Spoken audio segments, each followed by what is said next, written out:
I know there's a few crafters out there who really want to see what happens when this stuff dries clear and hard to see if they can use it for stuff. We're going to make a little puddle. Let's just do a smaller puddle right here and a smaller puddle right here. And let's add some pigment to see what happens. Let's go with some blue. Let's go with some green. Oh, that's plenty. I don't even know what's gonna happen. I'm just literally curious. Let's come back in the morning and see if this stuff is hard.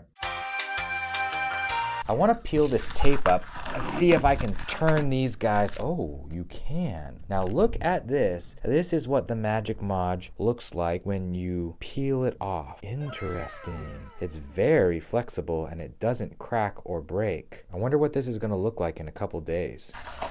It just pops right off. Okay, so it's tintable and it's still flexible. You can see that this one totally changed colors and it's getting all over my fingers, so I'm gonna abandon that for now. And let's take a look at our main piece here. This is the clear one. Let's see if we can get it to, oh yeah, we can get it to pop off.